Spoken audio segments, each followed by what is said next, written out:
Tudo começou com ela, uma orca chamada White Glades. Um dia ela se deparou com um navio que a machucou, ou que talvez a assustou muito. Não importa se os marinheiros agiram deliberadamente ou não. O importante é que a Glades sobreviveu à experiência traumática e aprendeu uma lição com ela. Agora, a orca reúne as suas parentes que vivem nas águas da Espanha e de Portugal e essas orcas veem os navios como inimigos. Há vários anos, os animais vêm atacando barcos de vários tamanhos, o que fez com que os marinheiros fossem obrigados a procurar maneiras de se defender. O primeiro ataque ocorreu em maio de 2020, quando jovens orcas colidiram com um veleiro no Estreito de Gibraltar e danificaram o leme. O ataque seguinte ocorreu em julho. Depois disso, os predadores, pelo visto, pegaram gosto e não conseguiram mais parar. Em 2022, já foram registradas 207 interações. É assim que são chamadas as colisões entre marinheiros e orcas. Agora, de Brest, no noroeste da França, até Gibraltar, diariamente são relatados ataques a veleiros. E as operações de resgate são tão numerosas que proibições de navegação são impostas regularmente. Os navios são caçados por um mesmo grupo de 14 animais, em sua maioria jovens. Alguns deles gostam de observar, outros, ao contrário, preferem atacar. E aqui deve ser dito que esses ataques nunca são desordenados. As orcas jovens atacam os lemes dos barcos em grupos, mordendo-os e batendo neles ao longo de uma hora ou até que o leme se quebre. E só para que vocês entendam, estamos falando de animais que pesam até 5,5 toneladas. Raramente um barco consegue resistir aos seus ataques por muito tempo. Alguns barcos quebram e precisam ser rebocados até a costa, outros são perfurados e afundam completamente. Estima-se que em 2022, 70% das colisões resultaram em danos às embarcações. Desde julho de 2020, foram registrados 744 desses encontros, 505 dos quais envolveram contato entre animais e navios. Uma em cada 5 interações impede que os navios continuem sua viagem, e 3 delas terminam com os navios simplesmente afundando. Em 2022, cientistas de vários institutos e universidades locais realizaram um estudo que constatou que os ataques geralmente ocorrem durante o dia, principalmente por volta do meio-dia, e duram entre meia hora e 2 horas. O tamanho médio das embarcações afetadas é de cerca de 12,2 metros. O esquema usual de interação envolve uma aproximação silenciosa do animal, que depois passa por baixo da embarcação, toca-a levemente e ataca o leme. Quando os animais fazem isso, eles podem rapidamente fazer o barco girar 360 graus, o que representa um perigo real para as pessoas a bordo. O encontro geralmente termina quando as orcas quebram o leme ou o barco para completamente. Além disso, os biólogos marinhos têm certeza de que as orcas não têm a intenção de ferir as pessoas a bordo. Os animais são atraídos pelo leme porque ele é móvel, e as orcas perceberam que, se o empurrarem para o lado, podem surgir rachaduras no casco. E isso é divertido! Pois é, elas realmente podem achar isso divertido. É como chutar uma bola no gramado e ver o que acontece. Não há evidências de que as orcas queiram fazer mal aos seres humanos. Depois que os barcos afundam, os animais simplesmente seguem com suas vidas, sem tentar pegar e comer os passageiros. Pois é, embora 20% das embarcações que tiveram interações físicas com orcas tenham ficado seriamente danificadas, até o momento nenhuma pessoa ficou ferida. A outra boa notícia é que as orcas não causam nenhum dano econômico específico às nações porque atacam embarcações particulares. Em geral, nesses barcos há turistas ou pessoas que pescam por hobby ou que estão observando a vida marinha, esse tipo de coisa. No entanto, grupos de trabalho estão pedindo ao governo espanhol que ofereça uma compensação financeira aos proprietários de veleiros que tenham sido danificados por orcas. E isso é justo, afinal as orcas são uma espécie protegida, de modo que os donos de barcos simplesmente não podem fazer nada para proteger sua propriedade. Nesse meio tempo, os marinheiros tiveram que encontrar suas próprias maneiras de lidar com as orcas. Eles se reúnem em grupos em redes sociais, o maior dos quais tem mais de 59 mil membros, para compartilhar histórias de interações com orcas e métodos para detê-las. A situação é muito delicada, pois ferir uma orca, qualquer orca, mesmo uma que tente arrancar o leme do seu barco, é infringir a lei. Ou seja, é preciso desviar e espantar o animal sem machucá-lo. Atualmente, os velejadores têm algumas táticas, mas ninguém sabe ao certo se isso funciona contra as orcas. A primeira opção é a areia.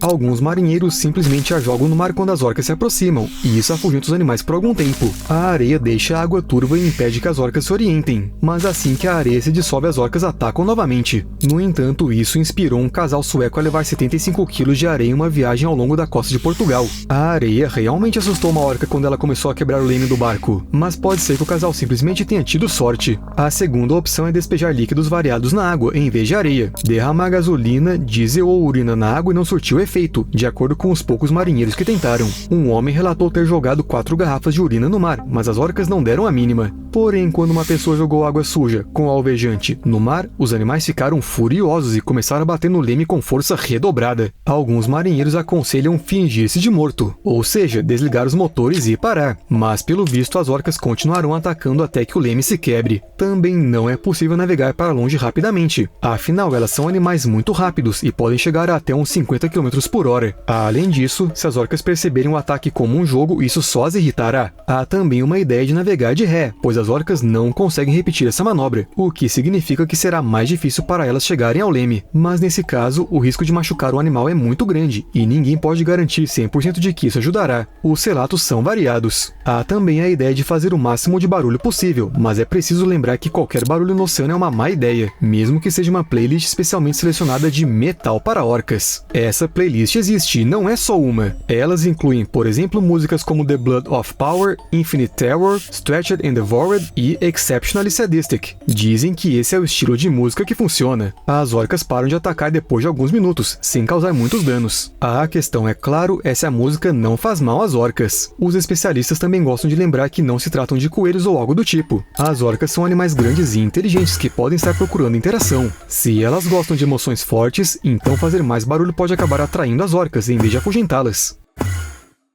Em geral, a maneira mais eficaz de evitar ataques de orcas é não cruzar com elas. Entretanto, quanto maior for o contato com esses animais, melhor os cientistas entenderão onde as orcas passam mais tempo e de quais áreas é melhor ficar longe. A dificuldade é que as orcas estão constantemente se deslocando atrás de atum, portanto não há garantia de que um local que era perfeitamente seguro na semana anterior continuará assim na semana seguinte. Mesmo assim, usando os dados coletados, foi criado um aplicativo para celulares, chamado GT Orcas, cujo download é recomendado para todos que navegam na zona de risco. No caso de um encontro, a recomendação oficial é ficar o mais quieto, imóvel e desinteressante possível para as orcas. Mas como você já deve ter percebido, isso não funciona. Se alguém explode fogos de artifício, isso ajuda muito mais do que qualquer outra coisa. Porém, sempre há um porém. Esse é o método mais extremo, que também é considerado ilegal porque pode fazer mal às orcas e sua audição. Há também maneiras menos convencionais, mas ainda assim não muito funcionais, de se defender das orcas. Algumas pessoas penduram correntes no leme, outras movimentam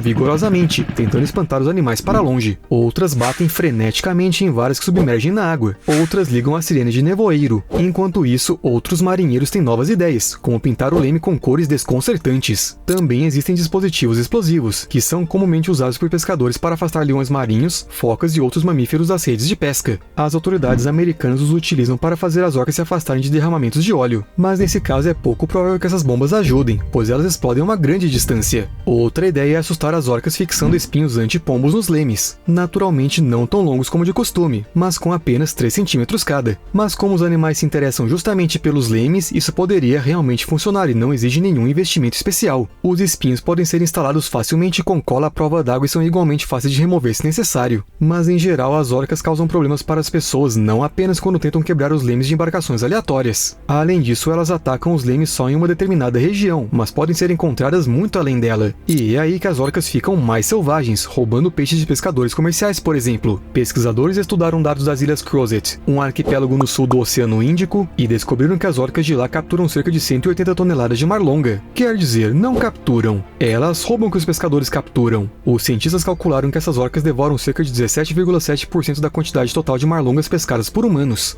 E, bem, dá para entender as orcas. Afinal, por que desperdiçar energia e tempo na caça, quando você pode simplesmente se aproximar e comer as presas que já foram capturadas pelos pescadores e, portanto, não fugirão? Mas o mais interessante é que, a cada ano, o número de animais que fazem esses assaltos aumenta. Em 2010 eram 17, em 2017 já são 43. Ou seja, essa é uma tática que as orcas passam umas para as outras e ensinam aos animais mais jovens, os quais a memorizam e a passam adiante. Também não é coincidência. As fêmeas ladras têm se mostrado mais bem-sucedidas em termos de reprodução, o que significa que, do ponto de vista evolutivo, a estratégia de comer o pescado alheio é uma ótima ideia. Além disso, as marlongas são pescadas com palangre, ou seja, anzóis com iscas são presos a uma linha vertical ou horizontal. Basicamente é uma grande linha com vários anzóis. E quando os palangres saem das profundezas, eles são algo como uma esteira rolante em um sushi bar para as orcas. Como dizer não a isso?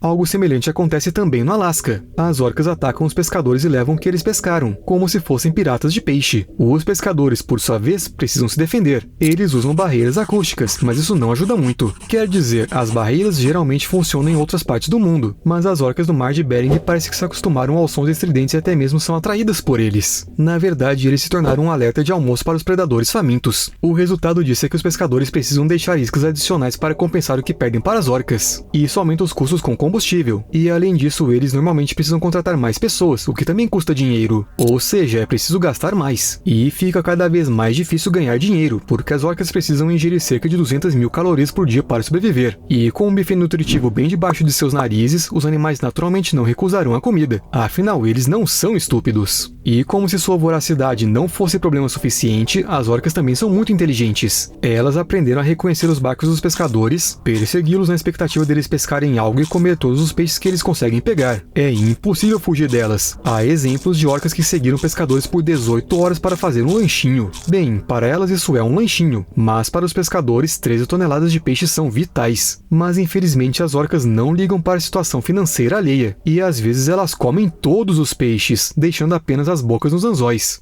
Em 2014, os pesquisadores estimaram que as orcas são capazes de roubar até 69% dos peixes de uma embarcação, afetando quase 7% da pesca de alabote do Pacífico no Alasca e custando muito dinheiro e tempo. Por causa das orcas, muitas empresas de pesca concluíram que é hora de trocar os palangres por armadilhas de aço com iscas, como as usadas para capturar caranguejos. Outro problema é que as embarcações de pesca de arrasto, que as orcas adoram seguir, podem se tornar a causa de sua morte. Os animais podem ficar presos nas redes enquanto tentam fazer um lanche como de costume e acabarem presos nelas. Para evitar que as orcas morram, há planos para revestir algumas redes de arrasto com material acusticamente reflexivo, como óxido de ferro ou sulfato de bário, para que os animais possam detectar as redes mais facilmente e possivelmente evitá-las. Seria ainda melhor se as orcas ensinassem umas às outras a ficar longe das redes, mas aparentemente nem mesmo a inteligência delas é suficiente. E é realmente difícil notar essas redes, especialmente quando se pensa apenas em peixes. Se bem que a capacidade das orcas de ensinar umas às outras pode surpreender, assim como o fato de que as orcas têm uma cultura que difere de grupo para grupo. Eles têm suas próprias tradições, costumes e métodos de sobrevivência.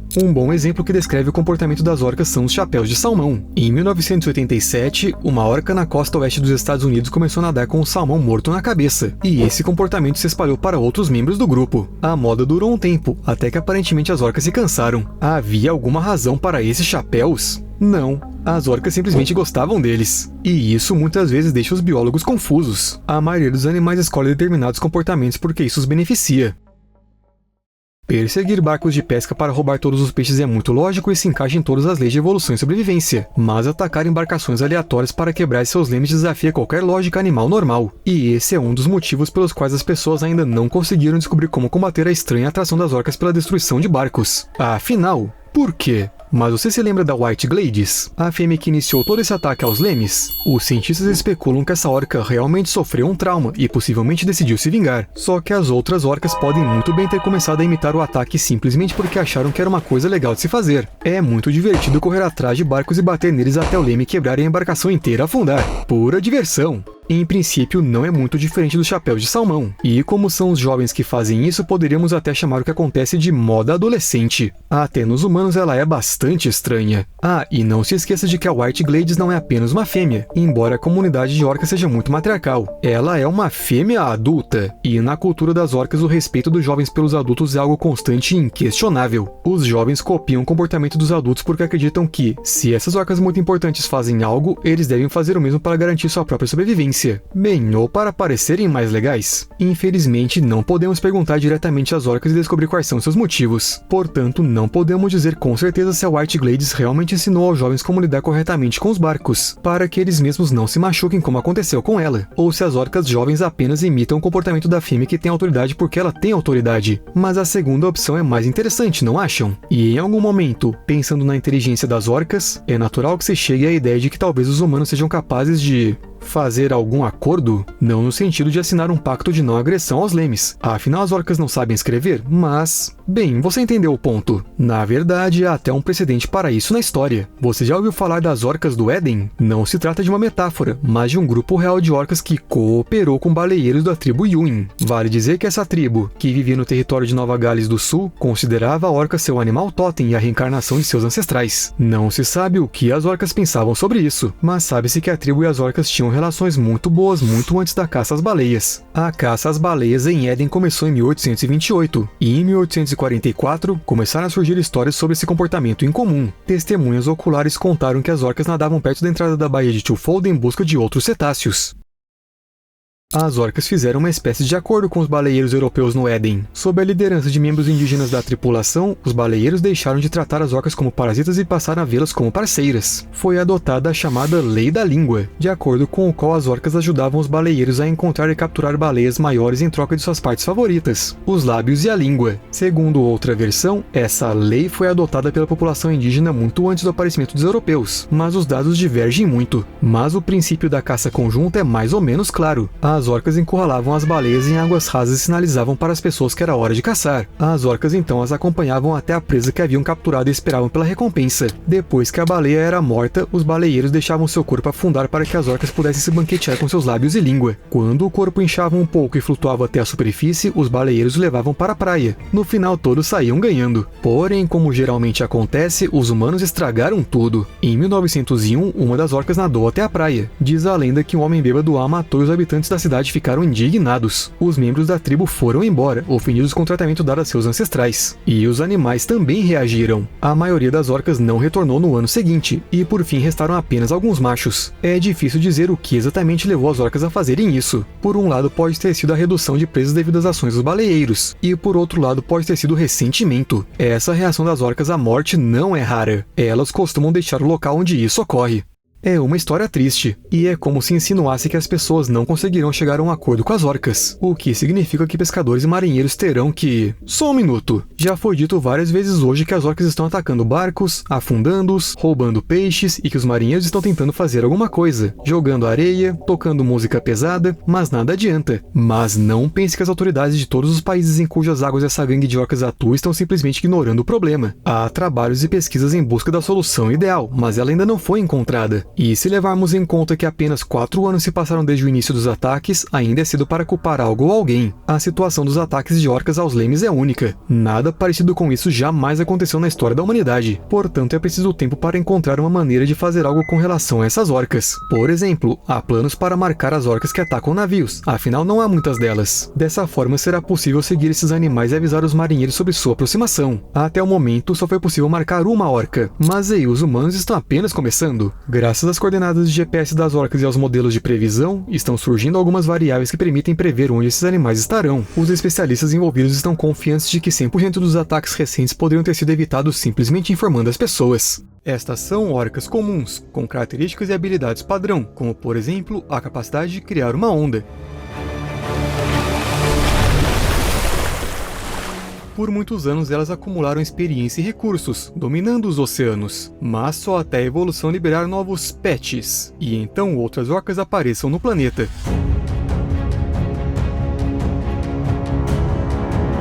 Na verdade, esse tema é muito incomum. Para deixar o vídeo interessante, nós o fizemos em formato de jogo, ou seja, há níveis, força, habilidade e assim por diante. À primeira vista, as orcas não costumam diferir umas das outras, portanto não é de se surpreender que a nova espécie tenha sido descoberta recentemente, mas todas elas são indivíduos fundamentalmente diferentes, que nem mesmo se reproduzem entre eles. Peraí, não vou dar spoilers. Lembrarei sem insistência para você já deixar seu like, e agora falaremos de uma coisa de cada vez. Os cientistas descobrem novas espécies de animais o tempo todo, mas geralmente se trata de algo pequeno, não muito notável e que vive em algum lugar muito distante. Portanto, uma nova espécie de orca soa como algo inacreditável, especialmente porque todas as orcas são atualmente classificadas em uma única espécie, conhecida como Orcinus orca. Os biólogos dividem as orcas, mas usam os chamados ecótipos. Há 10 desses ecótipos no total, mas estamos interessados em 2, residentes e transientes. Um novo estudo afirma que as orcas residentes e transientes são espécies diferentes e não ecótipos, como se acreditava anteriormente, e talvez já em 2024, esses pets receberão até um status oficial. Portanto, haverá 3 tipos de orcas: transientes, residentes e as comuns, que não estão incluídas nas 2 primeiras. É claro que os cientistas têm argumentos a favor dessa separação.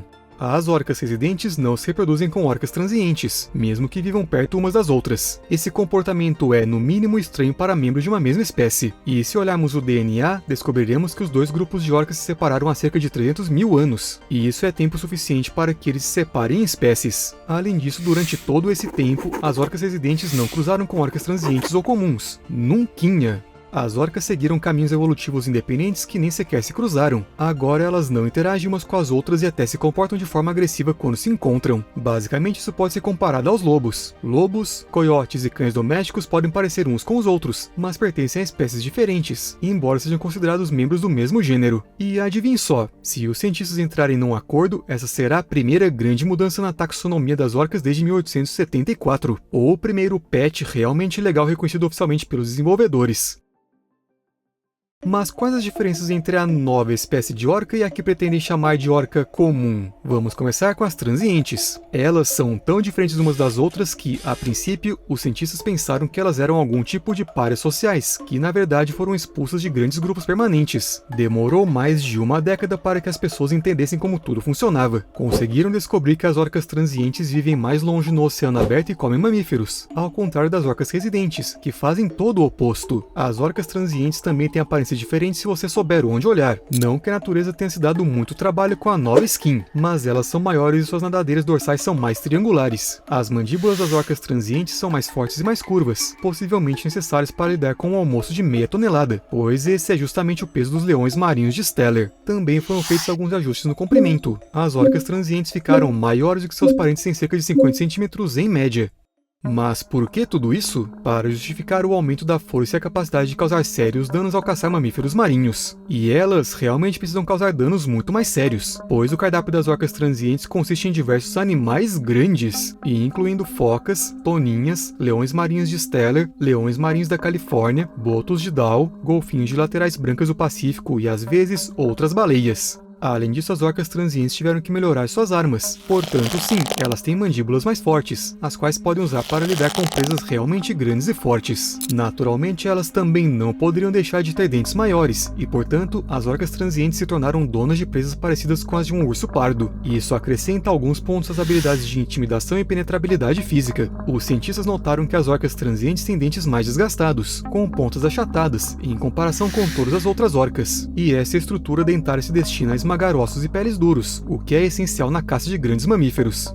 O que mais falta no novo patch? Corrigir o bug da resistência. Quando você mora perto da costa, não precisa se preocupar com isso, mas as orcas transientes tendem a estar sempre em movimento. Não tem como não ter resistência. As orcas transientes são nadadoras muito boas, capazes de cobrir a distância entre o sul do Alasca e o sul da ilha de Vancouver em 10 dias. E não só para ver o mundo. A questão é que a vigilância da presa precisa ser suprimida. A tática das orcas é caçar furtivamente, e para isso as áreas de caça devem ser muito grandes. Caso contrário, o almoço em potencial deduzirá de que lado deve esperar um ataque, portanto é preciso se manter em movimento o tempo todo. Quando focas, leões marinhos ou toninhas percebem a presença das orcas, provavelmente se tornam mais difíceis de capturar. A resistência das orcas transientes lhes dá vantagens para a caça. Pode parecer que esse é um patch adequado só para os fãs de tanques, mas as orcas transientes são realmente boas no modo furtivo. Antes de mais nada, deixe-me dizer que seus bandos são significativamente menores do que os outros. Lembre-se dessa informação. O número ideal de orcas em um desses grupos é de 3 a 7 indivíduos, e todos eles são parentes uns dos outros. Essa estrutura permite que elas caçem com eficiência, pois lhes dá pelo menos 10 pontos de furtividade. As orcas transientes rastreiam e atacam suas presas em silêncio, sem ecolocalização, somente emboscadas e ataques surpresa, nos quais as orcas se orientam pela audição passiva. Afinal, a ecolocalização atrai demais a atenção da presa, especialmente porque as espécies caçadas pelas orcas transientes têm uma excelente audição. Além disso, grupos pequenos não são só mais discretos, mas também mais favoráveis em termos de caça, porque um grupo assim precisa de pouco alimento. Bom, pelos padrões das orcas, é claro.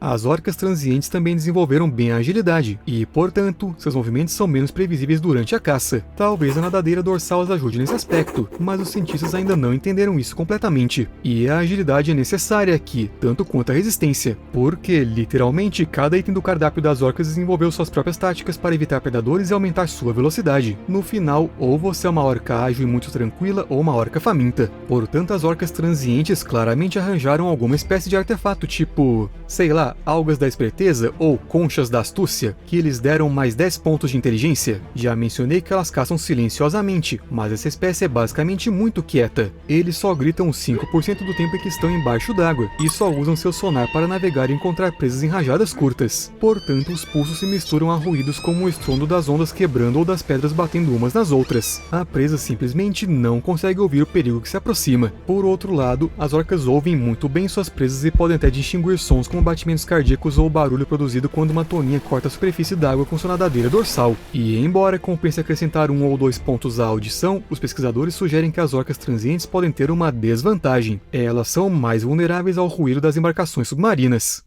No entanto, isso não afeta o número de indivíduos, porque o PET parece ter dado uma vantagem de sobrevivência também. As presas das orcas transientes estão ficando maiores, e nos 20 anos entre 1990 e 2010, uma única população desses predadores mais do que dobrou, passando de 120 para 280 animais. As orcas transientes não têm problemas quanto à extinção. Elas se reproduzem ativamente, alimentando-se de vários mamíferos marinhos. As orcas residentes têm uma situação mais delicada, mas falaremos sobre elas à parte um pouco mais tarde. E quanto às habilidades especiais?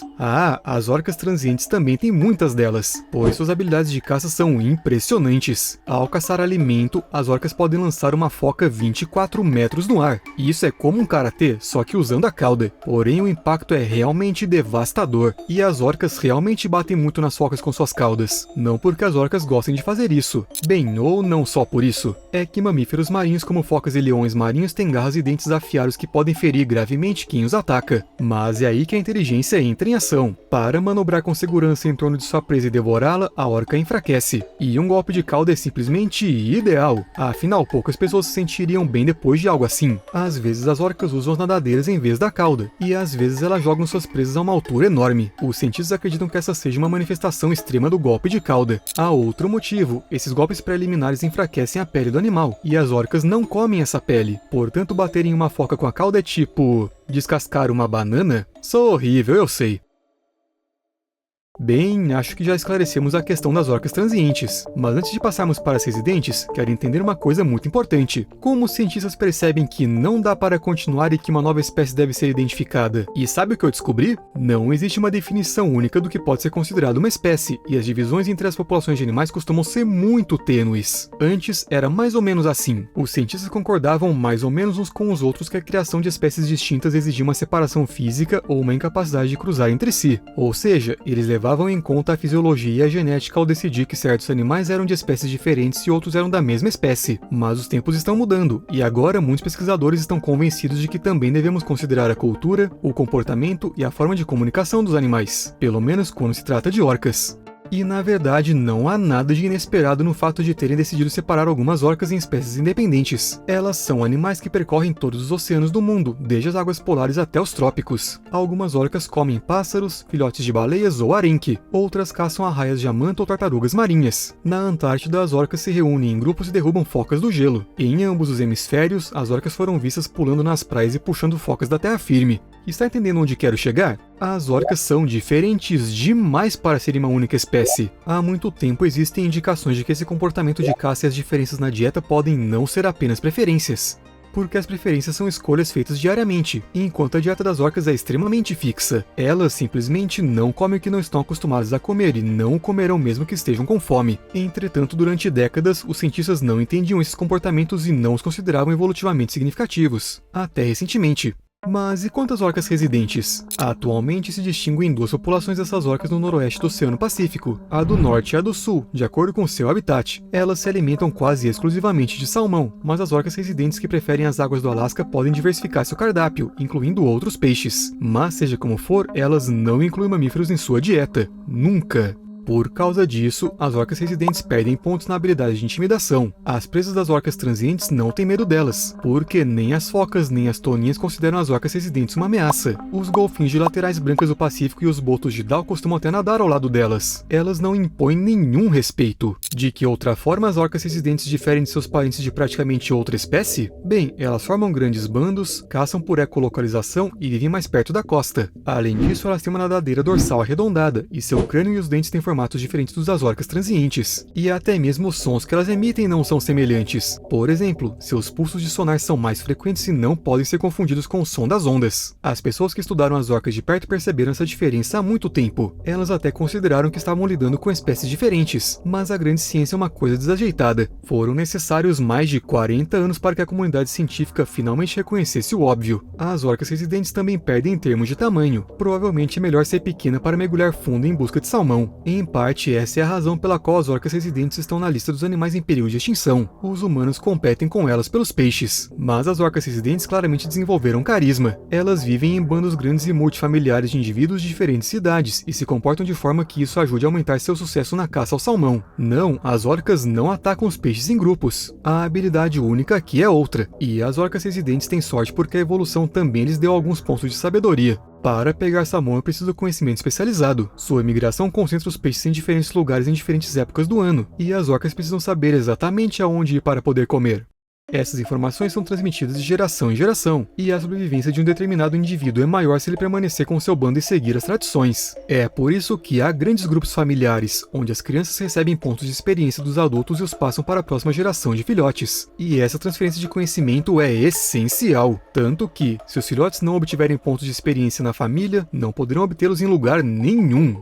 Um exemplo simples. Em um determinado momento, a população de orcas residentes do sul foi severamente reduzida. Isso porque as matriarcas, que são a fonte de conhecimento e ajudam a geração mais jovem, morreram. Sim, é bem sério. Além disso, o pet de orca residente é bom em termos de armas. A caça de peixes resulta em um desgaste mínimo dos dentes. Além disso, os dentes da orca são ótimos para agarrar presas escorregadias porque têm serrilhas finas e bordas afiadas. Isso aumenta o efeito de crowd control e ajuda a pegar o alimento com certeza, mesmo que ele seja ágil, escorregadio e, bem, seja um peixe. Se você quer saber minha opinião, acho esses pets bem decentes e espero que a comunidade científica também os aprecie. Este é o Jardim dos Polvos, a maior concentração de polvos conhecida no planeta. Aqui, há milhares de animais reunidos em um só lugar, a uma profundidade de 3.200 metros da superfície do oceano. O jardim se estende ao longo da costa da Califórnia Central e, apesar do seu nome, os humanos não tiveram nada a ver com seu surgimento. Esses milhares de polvos fazendo ninhos no fundo do mar foram vistos pelos pesquisadores pela primeira vez em 2018. Na ocasião, isso chocou as pessoas em todo o mundo.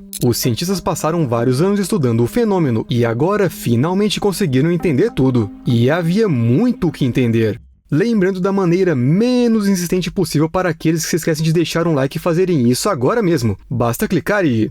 Os polvos nesse jardim estavam em poses muito estranhas, de cabeça para baixo, com os membros para baixo enrolados ao redor do corpo. Era como se eles tivessem sido virados. Os cientistas registraram 5.718 polvos em uma área de 2,5 hectares no centro do Jardim dos Polvos. A equipe estima que a população total do jardim de 333 hectares poderia facilmente ultrapassar 20 mil animais. Eles também descobriram que esses polvos de águas profundas da espécie Moosoctopus robustus migram para o jardim para acasalar e fazer ninhos. Isso quer dizer que os animais estão nesse lugar só para procriação. Eles não fazem mais nada aqui. Mas tudo começa quando os polvos machos e fêmeas chegam ao jardim. As fêmeas procuram um local de nidificação quente para colocar uma ninhada de cerca de 60 ovos alongados, em forma de salsicha. Durante a incubação, as mães cobrem os ovos com seus corpos e os protegem de predadores que se aproximam demais. É justamente por isso que as fêmeas se curvam desse jeito tão estranho. Essa é uma pose de defesa. Durante a incubação, as fêmeas vivem de suas próprias reservas de tecido, enquanto cuidam dos ovos em desenvolvimento.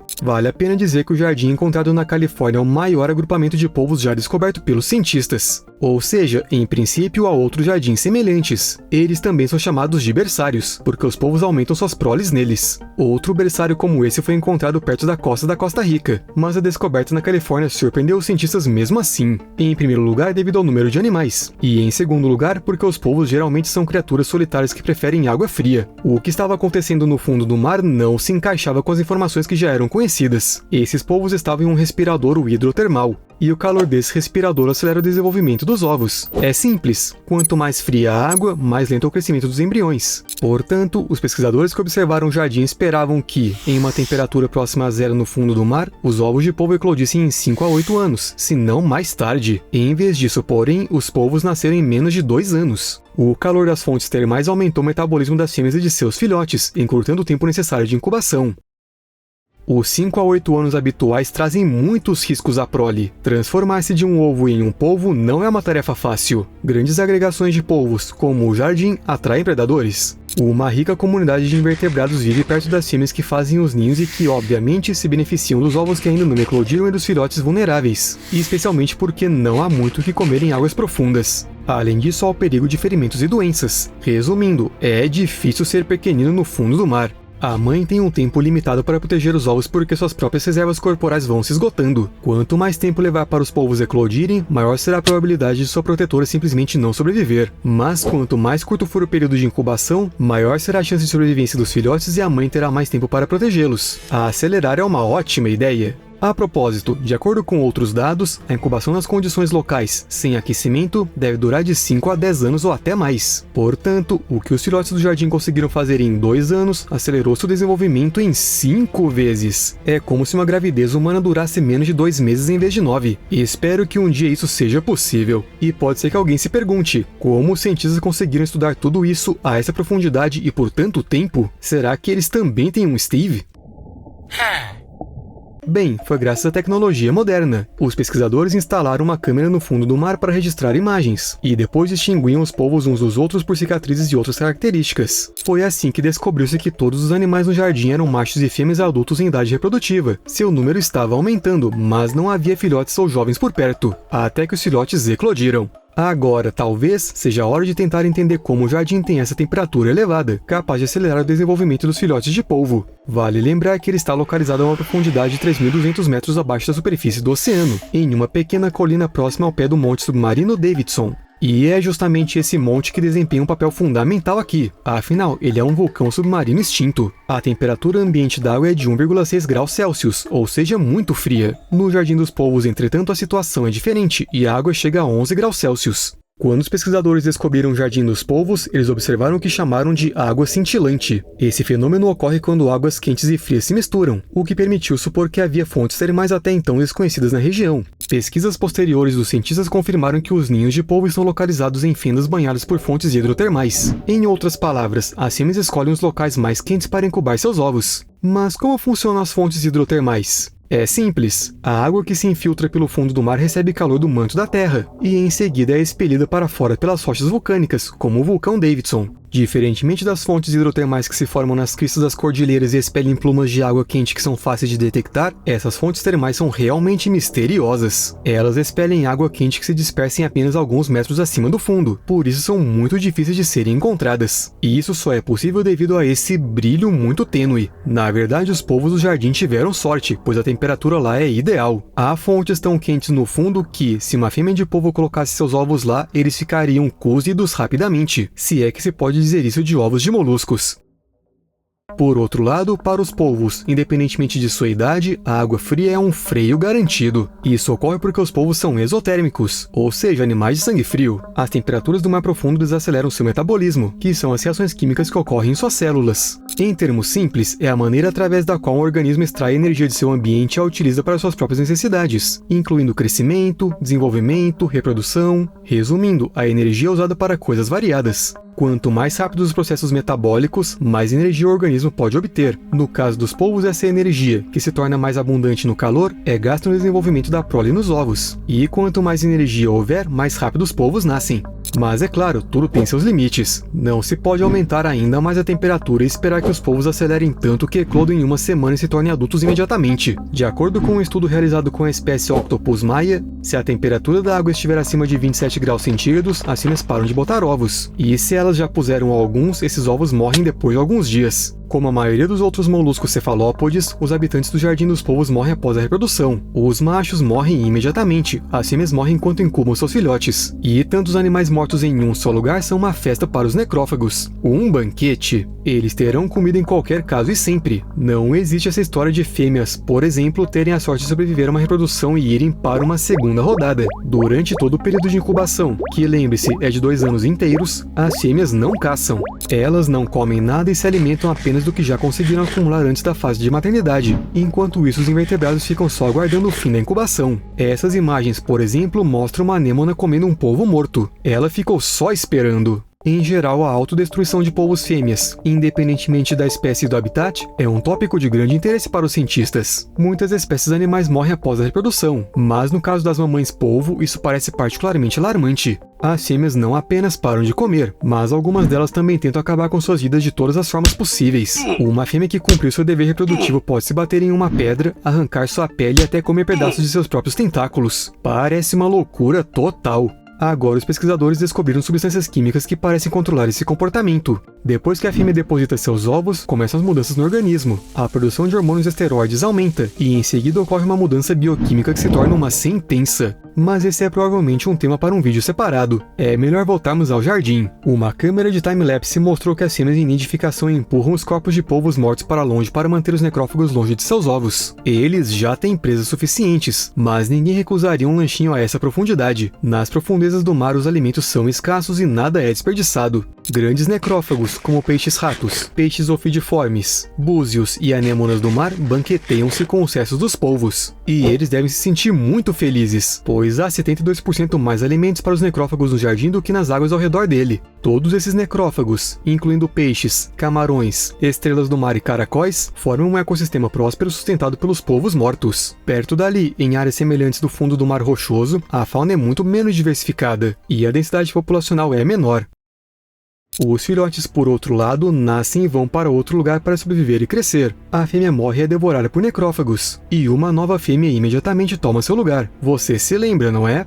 Para os ninhos, elas escolhem fendas onde é especialmente quente e confortável, e seu número é limitado. Além disso, por mais inteligentes que sejam os polvos, é improvável que eles se preocupem com o fato de alguém ter morrido nesse mesmo local. A vida selvagem é cruel. Ela tem um objetivo: fazer com que a prole venha ao mundo, e nada mais importa. Um novo ciclo começa. Até algum tempo atrás, os cientistas pensavam que esses grupos de polvos eram uma espécie de exceção a todas as regras dos polvos, uma grande raridade. Mas nos últimos anos, os jardins têm sido encontrados com cada vez mais frequência, e eles não estão próximos uns dos outros. Parece que esse é um fenômeno mais comum do que se imagina. Até o momento, os pesquisadores documentaram 5 berçários de polvo em águas profundas, 2 na costa da Califórnia Central, 2 na costa da Costa Rica e um próximo à ilha de Vancouver, no Canadá. O primeiro berçário foi descoberto na costa da Costa Rica em 2013. O grupo de mais de 100 polvos estava em um respiradouro hidrotermal localizado a cerca de 160 km da costa do Pacífico da Costa Rica, a uma profundidade de 3.000 metros. Esses polvos também incubavam ovos, mas nenhuma ninhada sobreviveu.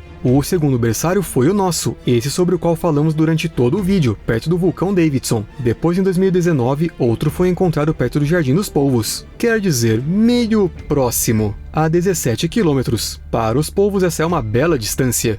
E mais recentemente, em 2023, os cientistas encontraram um novo berçário na Costa Rica e em seguida outro no Canadá. Queria até falar mais detalhadamente desse último berçário. Lá, tudo começou com bolhas de metano subindo do fundo do mar, rompendo-o. Esse processo cria rochas carbonáticas que se tornam habitat para os animais. E aqui é bastante frio, mas esses são os locais que os polvos da espécie Graneledone pacífica escolheram para se reproduzir. Por uma coincidência interessante, são esses animais de águas profundas que têm o período mais longo de incubação. A fêmea cuida de seu ninho por 4 anos e meio. Talvez os protagonistas do nosso vídeo de hoje tivessem quebrado esse recorde, se não fosse pelo vulcão extinto que os aqueceu. O mais interessante é que os cientistas ainda não têm ideia de como os polvos chegam a seus berçários. Talvez eles se deparem com um futuro jardim por acaso e decidam que é um ótimo lugar. Ou eles o encontram, memorizam o lugar e depois retornam quando chega a hora de procriar. Outro mistério é a distância que os polvos migram para seus locais de nidificação. E se, como os salmões, eles retornam ao local onde nasceram? Os polvos têm um bom olfato e podem seguir o cheiro de seus muitos parentes mortos. Sim, mesmo que eles já tenham sido comidos por alguma anêmona.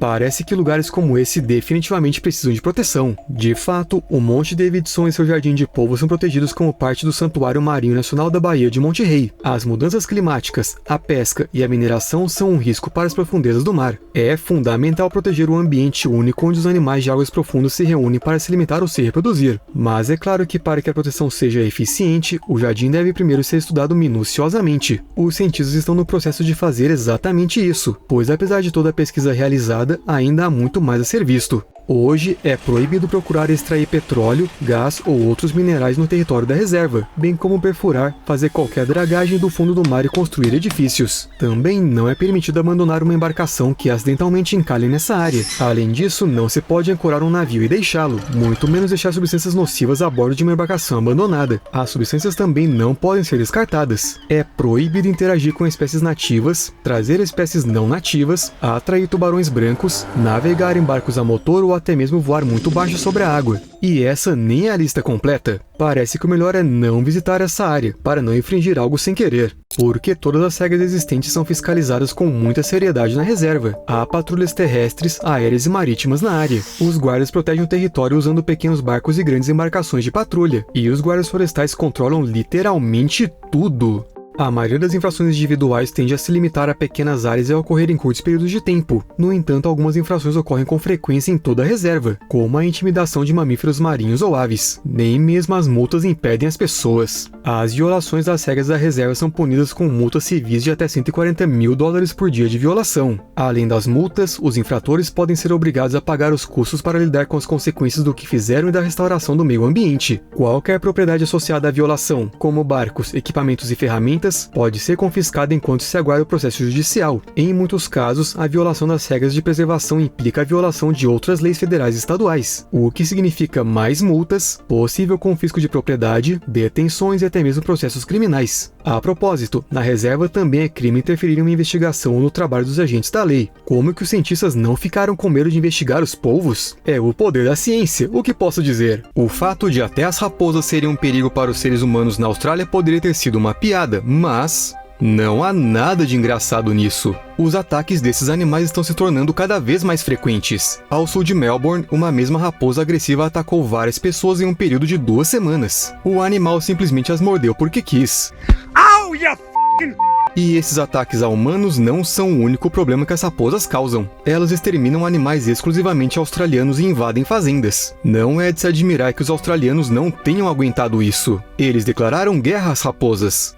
De onde surgiram as raposas na Austrália? Como sempre, tudo começou com os humanos. Os colonizadores europeus trouxeram raposas para Nova Gales do Sul em 1845, e não porque havia qualquer uso prático para esses animais. Ao contrário de ovelhas, vacas, porcos e outros animais de criação, o único propósito das raposas era proporcionar aos colonizadores um passatempo familiar. A caça. O tradicional esporte inglês de caça à raposa foi responsável pela soltura da maioria das raposas ao redor de Melbourne. E apenas 20 anos após sua introdução, as raposas foram declaradas uma praga no estado de Vitória. E em 100 anos, as raposas alcançaram sua distribuição atual na Austrália continental. Hoje elas são encontradas em quase todos os lugares, e sua distribuição está intimamente ligada à dos coelhos. Pois é, as pessoas não pararam nas raposas, elas também trouxeram coelhos e lebres para a Austrália. As raposas devem ter ficado encantadas com o fornecimento de presas. E como os coelhos nunca desapareceram da Austrália, eles continuam ajudando a aumentar o número de raposas atualmente. De acordo com as últimas estimativas, há atualmente 1,7 milhão de raposas na Austrália, espalhadas por 80% do continente e 50 ilhas australianas. Elas estão praticamente ausentes do norte da Austrália e da Tasmânia, mas não há nada que impeça as raposas de ocupar o restante do país, especialmente porque há muito poucos predadores naturais para elas na Austrália. A maior parte das mortes desse animal é causada por humanos ou pela seca, mas isso não ajuda muito a reduzir a população. A densidade populacional de raposas é mais alta nas regiões temperadas do continente, incluindo florestas e fazendas, e perto de áreas urbanas onde há abundância de alimentos e moradias. O governo do estado de Vitória estima que existam até 16 raposas por quilômetro quadrado em Melbourne. E elas não só existem. Os danos econômicos causados pelas raposas na Austrália são estimados em cerca de 227,5 milhões de dólares por ano. As raposas são consideradas uma das espécies invasoras mais destrutivas do continente, mas não dá para calcular e traduzir em dólares o que as raposas fazem com as outras espécies. As raposas são consideradas uma ameaça para pelo menos 14 espécies de pássaros, 48 espécies de mamíferos, 12 espécies de répteis e 12 espécies de anfíbios. Quase todos os animais com peso de até 5,5 kg são vistos pelas raposas como uma refeição em potencial. Estima-se que uma raposa coma cerca de 400 gramas de alimento todas as noites. Em um ano isso equivale a cerca de 150 kg de alimento. E como as raposas podem matar muitos animais durante a noite e comer apenas uma pequena quantidade de carne, isso pode resultar em milhares de mortes de mamíferos, répteis, pássaros e insetos. Todos os anos. E estamos falando de apenas uma raposa? E há muitas raposas. Os cientistas chegaram a estimar que 300 milhões de animais nativos são mortos por todas as raposas australianas anualmente. Se considerarmos não só aqueles que chamam a Austrália de lar, os números se tornam ainda mais assustadores. As vítimas somam um total de 88 milhões de répteis, 111 milhões de aves e 368 milhões de mamíferos. E para que as raposas não sejam vistas como vilãs completamente sanguinárias, é preciso dizer que elas não cometem matanças excessivas. Quer dizer, sim, elas matam, mas não matam só por matar. As raposas escondem as sobras de comida para comer depois. Essa é sua estratégia de sobrevivência. Geralmente o esconderijo consiste em colocar o alimento em um pequeno buraco e cobri-lo com terra ou lixo. Em épocas ruins, quando o mau tempo ou ferimentos levam a uma baixa taxa de caça, as raposas recorrem a esses estoques. Porém, para fazer esses estoques, as raposas exterminam muitas espécies endêmicas indefesas. Mas há um lado positivo em tudo isso. É com essa mesma avidez que as raposas comem outros animais invasores. Elas se alimentam de 259 milhões de animais todos os anos, principalmente camundongos domésticos e coelhos e gado, mas falaremos disso mais tarde. Existe uma crença, e isso não é dito apenas pelas pessoas comuns, mas por cientistas em pesquisas acadêmicas, que as raposas mantêm a população australiana de gatos selvagens sob controle. Essa é outra espécie invasora que devasta os ecossistemas locais. Se as raposas fossem removidas da Austrália, os gatos perderiam um de seus principais concorrentes e se espalhariam de tal modo que seria impossível contê-los. A propósito, os gatos são encontrados em mais de 99,9% do país, incluindo as ilhas. Infelizmente, isso não muda a forma como as raposas são vistas. Acredita-se que elas tenham tido um papel importante no processo de extinção de muitas espécies terrestres nativas nos últimos 130 anos. Agora estão em risco o periquito de barriga laranja, o pássaro Cyclossoma punctatum, o Potorus gilberti, algumas espécies de petréis e a tartaruga Pseudemidura umbrina, entre outros. Todos esses animais estão à beira da extinção total. Na Ilha Granite, na Austrália Meridional, as raposas praticamente acabaram com a população local de pinguins. Sim, há pinguins na Austrália. Por enquanto, eles são muito poucos, e quando as raposas mataram 9 aves em algumas semanas, a população ficou reduzida a 12 exemplares. Se os humanos não tivessem intervindo, as raposas teriam acabado com os pinguins restantes sem nenhum remorso. A culpa das raposas pela extinção de espécies inteiras é baseada em fatos. A disseminação das raposas pelo sul da Austrália no final do século XIX e início do século XX coincidiu com o desaparecimento de várias espécies de ratos canguru, do bilby grande, do myrmecóbio, do canguru pigmeu e até mesmo do quokka. Muitas dessas espécies sobreviveram apenas em ilhas ou em áreas da Austrália onde há muito poucas ou nenhuma raposa. E estamos falando de um predador do qual não dá para escapar subindo em uma árvore. Durante algum tempo, os cientistas pensaram que os animais das árvores estavam seguros, mas depois foi documentado que as raposas subiam em árvores em busca de koalas bebês e outras criaturas desavisadas. E imagine a surpresa da pessoa que viu uma raposa em uma árvore 4 metros acima do solo. Embora nenhuma predação ativa não tenha sido observada, sabe-se que as raposas farejam os arredores e seguem o cheiro de outros animais nas árvores. Portanto, trata-se claramente de uma caça e não de um desejo de subir em uma árvore mais alta só para se divertir. Ou seja, ficou claro que nenhum animal pode se sentir seguro se for ideal para o cardápio de uma raposa. E a tendência é só piorar. Não faz muito tempo, cientistas compararam raposas urbanas com raposas que preferem a natureza. Descobriram que as primeiras são muito maiores. Não mais gordas, e sim maiores. Até mesmo o tamanho de seus esqueletos é diferente. Você sabe o que isso significa? As raposas, que são predadoras vorazes por si só, podem se tornar ainda maiores e, portanto, ainda mais perigosas. Será que não sobrará nenhuma espécie endêmica na Austrália? Considerando que foram justamente as raposas que tiveram um papel fundamental na extinção de 14 das 34 espécies que foram extintas na Austrália desde 1788, o destino das demais é bem claro. Agora vamos voltar a uma parte importante das alegações contra as raposas, como os ataques às fazendas. Os danos ao setor agrícola australiano são estimados em 28 milhões de dólares por ano. Os fazendeiros que criam ovinos são particularmente afetados, e não é por acaso. Uma única raposa pode matar até 12 cordeiros em apenas uma noite. E isso é mais do que o salário de uma semana, que as raposas simplesmente levam embora. E a situação vai piorando pouco a pouco, como se as raposas tivessem um apetite cada vez maior. E elas também são muito espertas. Não se pode simplesmente exterminar todas as raposas de uma determinada fazenda. Depois de uma semana ou uns 10 dias, outras raposas perceberão que o território está livre e simplesmente o tomarão. E será preciso começar tudo de novo. Os fazendeiros provavelmente adoram a ideia que os colonizadores tiveram há 200 anos, de trazer raposas para caçarem.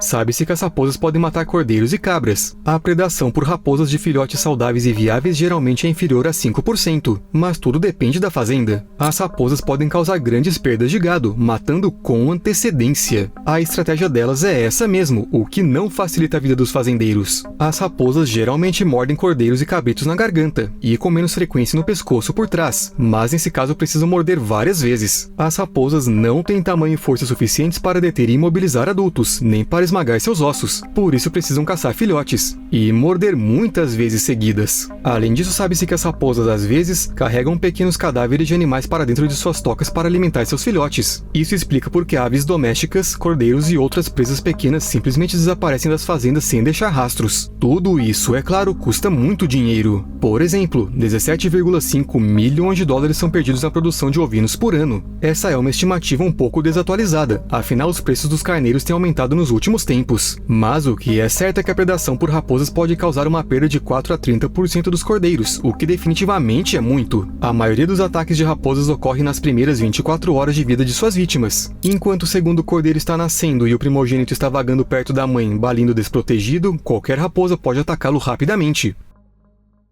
Triste? Pode apostar. Mas isso não é nada comparado ao que acontece com as aves. Quando a raposa vê, por exemplo, galinhas dando uma volta no galinheiro, ela vê isso como um buffet. Ela nunca se limitará a matar uma única ave. Não, todas elas serão exterminadas. Sobrarão um monte de cadáveres ou só suas penas. A raposa geralmente pega uma galinha, leva-a para sua toca e depois volta para pegar outra. No entanto, se a raposa entrar em uma área fechada com muitas presas, ela pode matar vários animais de uma só vez. Há casos registrados de raposas que acabaram com galinheiros inteiros. Em Norfolk, uma raposa matou cerca de 40 galinhas de um total de 200, que eram criadas ao ar livre. Quando o fazendeiro foi alimentar seus animais, encontrou tudo lotado de cadáveres. Também há um caso de 87 galinhas mortas de um total de 100, por uma única raposa. E o predador levou apenas 3 delas, talvez não tenha tido tempo de carregar as outras. E imagine só, isso é só uma raposa. O que será que podem fazer alguns milhões delas? Naturalmente, os fazendeiros australianos não podem deixar que isso flua. Eles precisam encontrar maneiras de combater as raposas. A maneira mais simples e óbvia é simplesmente atirar nelas, mas isso não é muito eficaz. Os disparos geralmente são realizados à noite, a partir de carros, usando rifles e holofotes. Embora o sucesso desse método dependa da precisão do atirador e da cautela das raposas, ele não é adequado para reduzir a população em larga escala ou a longo prazo. Além disso, a prática tem como alvo indivíduos jovens e descuidados, o que não reduz particularmente o impacto das raposas sobre os cordeiros ou a vida selvagem. No entanto, a caça à raposa com armas é realizada por quase todos. Serviços governamentais de controle de pragas, proprietários de terras e atiradores licenciados experientes ou profissionais. Talvez seja por isso que o número de armas de fogo roubadas tenha aumentado tanto nos últimos anos. Ninguém realmente se preocupa em guardá-las, talvez porque tenham que usá-las com muita frequência. As raposas estão atacando. É claro que você não pode simplesmente pegar um rifle ou uma pistola e sair para caçar. Há certas diretrizes sobre como atirar exatamente para matar de forma piedosa. Acredita-se que só é possível caçar com armas se isso for feito por atiradores treinados que saibam onde acertar para causar morte instantânea. Sem esse conhecimento e habilidade, não é possível obter uma licença. Mas com as habilidades certas, é possível obter uma licença independentemente da idade. Bem, quase isso. A filha de um fazendeiro australiano obteve sua licença de tiro aos 13 anos e tem caçado essas pragas desde então. A garota caça raposas com seu pai. Em 2015, eles até estabeleceram um recorde ao abater 194 predadores que representavam um risco para as ovelhas de sua fazenda. E esse não é um caso isolado. Na Austrália, os adolescentes que crescem em áreas rurais estão acostumados a caçar raposas e vão aprendendo isso já na prática. No país, existe até uma licença especial de tiro para juniores, que pode ser obtida a partir dos 12 anos de idade. Você se lembra do que fazia quando tinha 12 anos? Bem, os adolescentes australianos combatem raposas. Na maioria das vezes, seus pais os ensinam a fazer isso, mas segundo conta aquela filha de fazendeiro, o desejo de proteger cordeiros indefesos surge em todos que testemunham um ataque de raposa. Como já foi mencionado, a caça geralmente é feita à noite a partir de um veículo, e a presa é iluminada por um holofote. Alguns atiradores tentam atrair o animal usando apitos que emitem sons artificiais de coelho. Porém, é proibido atirar em raposas de um carro em movimento, pois isso reduz a precisão e deixa tudo mais desumano. Há uma regra mais interessante. Ao detectar uma raposa, seja com um holofote ou com um apito, nunca se deve atirar até ter certeza de que o tiro será fatal. As raposas aprendem muito rapidamente, e se a luz ou o som for seguido por algo que as assuste, elas nunca mais serão atraídas dessa forma. E todos os fazendeiros sabem disso. É do interesse deles atirar para matar, afinal eles estão tentando salvar suas próprias fazendas. De modo geral, as armas e os fazendeiros na Austrália estão intimamente ligados. Eles são os principais compradores e os principais usuários. Existem até regras especiais para o uso de armas de fogo em fazendas. E isso apesar da Austrália ser considerada um modelo de leis rígidas de controle de armas. O estranho é que isso não se encaixa bem com os inúmeros roubos. Mas deixa pra lá. Para um fazendeiro na Austrália, possuir uma arma de fogo não é uma tarefa difícil. Basta obter uma licença e pronto, você já pode proteger sua propriedade contra raposas. Há uma estatística que diz que há uma arma para cada 7 pessoas no país. E existe até uma categoria à parte de armas de fogo que está disponível principalmente para os fazendeiros. Os fazendeiros são meio que uma espécie de elite das armas na Austrália. Mas eles não estão sozinhos nessa guerra. As raposas são abatidas por serviços estatais, e as autoridades organizam campanhas para caçadores e fazendeiros para incentivá-los a combater as pragas. É claro que não se trata de mate 2 raposas e leve um coelho de presente. Trata-se de prêmios em dinheiro. Em menos de um ano, os caçadores de raposas de Vitória ganharam $1 milhão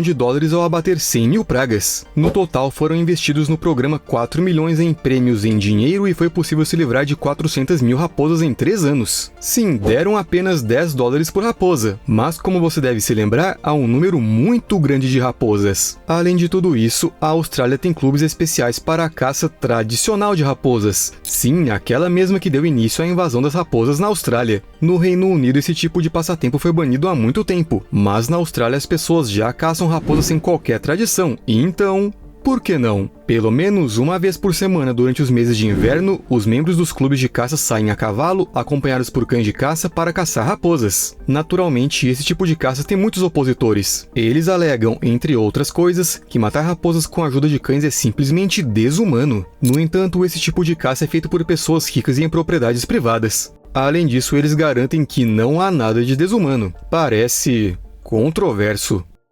Mas e se não matássemos nenhuma raposa? E se fizéssemos com que elas simplesmente ficassem longe das fazendas? Bem, as pessoas inventaram vários dispositivos para fazer isso. Um deles é uma lanterna que pisca em intervalos pré-determinados para assustar as raposas. Elas pensam que onde há luz, há um humano e se mantém longe. E quanto às armadilhas? Dá para simplesmente capturar as raposas? Teoricamente sim, mas isso é muito mais demorado, trabalhoso, caro e no que se trata de eficácia em termos de redução da população, não ajuda muito. Muita coisa depende da habilidade da pessoa que vai capturar as raposas e não há muitos especialistas de verdade. As armadilhas geralmente são usadas em áreas urbanas, onde o uso de venenos é restrito e os disparos são proibidos. As raposas, como você deve se lembrar, são inteligentes. Há até um exemplo específico, uma raposa chamada Rambo, que por mais de 4 anos foi regularmente capturada pelas lentes das armadilhas fotográficas, mas conseguiu evitar todas as tentativas de ser capturada ou envenenada. Lembra quantos animais uma raposa come em um ano? Você consegue imaginar o estrago que o Rambo fez em 4 anos? Resumindo, as armadilhas são uma ideia muito questionável. Além disso, as raposas são muito desconfiadas em relação a elas. É preciso muito esforço para atrair uma raposa para uma armadilha, e ninguém está imune a erros. Por acaso, há alguma garantia de que uma espécie ameaçada de extinção não cairá em uma armadilha para raposas? Eu duvido. E quanto aos venenos? Existem apenas 3 tipos legais. Recomenda-se que cada um deles seja colocado como isca a uma distância específica um do outro. Alguns deles devem ser enterrados para que não sejam comidos por outro animal ou espalhados por formigas. Além disso, você não pode simplesmente pegar e espalhar um veneno em sua propriedade. Você deve notificar seus vizinhos com pelo menos 72 horas de antecedência e em seguida instalar placas de aviso no local. E torcer para que as raposas não saibam ler. Uma substância particularmente popular, se é que podemos dizer isso sobre um veneno usado para eliminar pragas, é o chamado composto 1080 ou fluoroacetato de sódio. Para aqueles que gostam de química, essa é sua fórmula. O composto 1080 é um pó branco inodoro e insípido ao qual um corante especial é adicionado para identificar a toxina. O veneno é adicionado a iscas de carne fresca, seca ou processada, que são espalhadas no solo manualmente ou espalhadas por um helicóptero ou avião. As raposas são uma das espécies mais sensíveis aos efeitos do composto 1080. 1080, e isso é um ponto positivo. Assim, há menos risco de envenenar alguém que não deveria ser envenenado. No entanto, se o veneno for ingerido por um cão, a probabilidade de morte é muito alta. Os herbívoros correm um risco um pouco menor, enquanto os pássaros e répteis quase não precisam se preocupar. O veneno 1080 foi sintetizado pela primeira vez em 1896. Ele foi patenteado na Alemanha em 1927 para uso como pesticida. Foi já no início da década de 50 que ele foi usado pela primeira vez em programas de controle de coelhos na Austrália. Desde então, ele tem sido considerado uma arma confiável contra os coelhos, raposas, cães selvagens e porcos. Em 2011, mais de 3.750 iscas contendo veneno 1080 foram colocadas em 520 lugares na Tasmânia, cobrindo mais de 48 mil hectares. Dessa maneira, as pessoas tentaram realizar a maior operação de erradicação de raposas invasoras do mundo. Embora esse veneno seja eficaz contra raposas, muitos moradores reclamam desse método de controle de raposas e até fazem petições para proibir seu uso. Além dos venenos, há também o monóxido de carbono, mas para usá-lo é preciso encontrar uma toca de raposa. A fumigação de tocas é mais adequada para problemas localizados com raposas, por exemplo, se a toca da raposa já estiver dentro da fazenda. E para responder logo à sua pergunta, a fumigação com monóxido de carbono parece ser um método humano para matar raposas, mas somente se concentrações altas o suficiente do gás puderem ser introduzidas na toca, e assim causarem uma morte rápida. Mas mesmo assim soa um pouco cruel. Uma ideia mais humana é fazer com que as raposas acreditem que comer animais de criação não é agradável, ao ponto de deixá-las enjoadas. Em um experimento publicado em uma revista científica, cientistas descobriram que as raposas podem ser treinadas para associar a náusea a uma determinada fonte de alimento. Eles já realizaram experimentos com iscas de frango com uma substância especial que induz ao vômito. Após o primeiro desconforto estomacal, o número de iscas ingeridas diminuiu em 30%. No entanto, é pouco provável que isso desestimule as raposas de comer espécies endêmicas. Mas espere um pouco. Estamos na Austrália? Onde estão as cercas? Não vá achando que os australianos não pensaram nisso, mas eles logo descobriram que as cercas para raposas precisam ser especiais porque as cercas comuns são inúteis. As raposas sabem como pulá-las, escalar por cima delas, passar por pequenos buracos, até mesmo cavar por baixo se necessário. E as cercas especiais custam muito dinheiro, além de exigirem manutenção regular e frequente. É por isso que somente os animais caros e valiosos são protegidos por essas cercas. Nada de cercas gigantescas por todo o país. Em geral, o principal conselho dado aos fazendeiros é: comece a controlar as raposas antes que a presença delas se torne um problema. Caso contrário, se iniciará uma guerra sem fim, que é muito difícil de vencer. Sugerem até mesmo se juntar com os vizinhos e usar todos os meios legais que puderem pagar. Armas, armadilhas, venenos, até mesmo espantalhos. Sim, essa também é uma boa opção, mas ela não se parece nada com uma imitação de uma figura humana com uma abóbora no lugar da cabeça. Podemos dizer que é uma versão avançada daquele dispositivo que apenas pisca uma luz brilhante. Aqui também há luzes de sinalização fortes para espantar raposas a até 200 metros de distância durante a noite. De perto, os sensores de movimento captam o calor do corpo das raposas. Isso aciona um ultrassom potente e fortes luzes brancas piscantes. O espantalho também pode piscar nas cores branco e azul para simular movimentos para cima e para baixo, o que confunde as raposas. Dizem até que, em breve, os espantalhos logo serão equipados com inteligência artificial para que possam distinguir os animais uns dos outros, e assim afugentar apenas aqueles que não são bem-vindos. E algo inesperado, descobriu-se que esses dispositivos são ótimos para afugentar os dingos. E algumas pessoas. Sério, você não acha que eles são assustadores? Outra opção australiana é o espantalho a laser. Na verdade, ele é usado para afugentar pássaros das plantações de mirtilo, mas talvez funcione também com raposas. O espantalho simplesmente se vira na direção certa e aponta um laser verde para os pássaros. Ele é inofensivo, mas faz com que as aves voem para longe. O que mais pode ajudar na luta contra as raposas? Animais de guarda. Não só cães, mas também alpacas. Elas são usadas para proteger ovelhas e cabras de raposas em muitos países, inclusive na Austrália. Naturalmente, você não pode simplesmente arranjar um cão ou uma alpaca e esperar que o problema desapareça. São métodos complexos, e é mais provável que funcionem em áreas pequenas, ou então que seja necessário adquirir muitas alpacas. Os cães, por outro lado, são um método tradicional de defesa animal. Os fazendeiros usam cães para proteger seus animais de predadores há milhares de anos. A evidência mais antiga foi registrada há 9.000 anos no sul da Grécia. Ainda assim, criar um cão de guarda não é o processo mais fácil. Os filhotes são criados em contato próximo com o gado e apegados a ele. À medida que crescem, eles basicamente se tornam membros da matilha ou do rebanho, fornecendo proteção constante. Não soa nada mal, mas na Austrália, por algum motivo, essa forma de proteger o gado é muito rara. Será que isso se deve ao fato do governo não apoiar ou incentivar a criação de cães de guarda de nenhuma maneira? Até mais!